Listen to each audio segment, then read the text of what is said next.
As we age, we start to pull back. We lose our tolerance for messy, dramatic interactions and begin seeking out quieter, more controlled spaces. We frame this withdrawal as a preference for being alone. We take pride in our self-sufficiency and label our isolation as a form of hard-earned wisdom. There is real value in learning to stand on your own feet. Learning to regulate your own emotions and finding fulfillment within yourself are necessary parts of growing up. However, prioritizing safety above all else carries a hidden price. While these protected routines keep us secure, they often make us less alive. This quest for control leads to a creeping emotional numbness. By sealing the windows to keep out the storm, we accidentally shut out the fresh air. To understand why this safety mechanism strips away our vitality, we have to look at what is actually exhausting us when we deal with other people. Complete emotional independence can act as a false cure. We think we are protecting our energy, but we are often just numbing our capacity to feel. The first cause of our exhaustion relates to a concept popularized by psychiatrist Carl Jung, the shadow. Jung believed that relationships act as mirrors.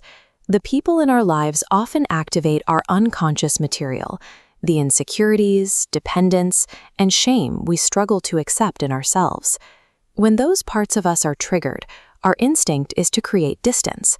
We often think we are running from a difficult person, but we are actually fleeing from what the relationship reveals about our own internal wounds. Not all discomfort is your shadow. Some people drain us by projecting insecurities, expecting us to carry their burdens. Maturity requires distinction. If discomfort is yours, reflect. If you're carrying another's weight, set a boundary. Empathetic people internalize these projections until connecting becomes exhausting. Take a client named Sarah. After years of absorbing criticism as evidence against her worth, she burned out. She retreated into a strict, controlled solo life and mistook her isolation for peace.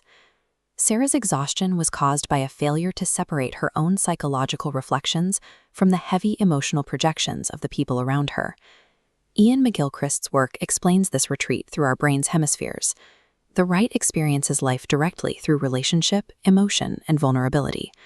The left seeks certainty, control, and self-contained analysis.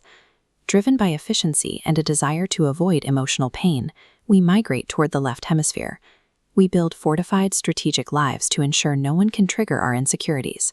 We mistake this left brain dominance for actual peace, but it is primarily a defense mechanism. While retreating to the left hemisphere protects us from pain, it also shuts down the neurological machinery we need to feel fully human. Psychological maturity focuses on integration, a state distinct from both total isolation and boundaryless attachment.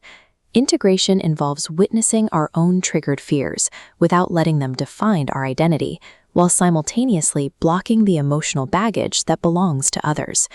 As Sarah developed self-compassion, she learned to hold boundaries while staying open. She rediscovered that relationships can exist without being a threat to her worth. We often assume the only way to resolve loneliness is to find someone to attach to. In reality, the opposite of loneliness is participation. It is the act of engaging with feeling, beauty, and relationship without losing your individual shape. Freedom comes from knowing which emotional weights belong to you and which do not. By dropping what isn't yours, you can remain open enough to experience the messiness of being alive.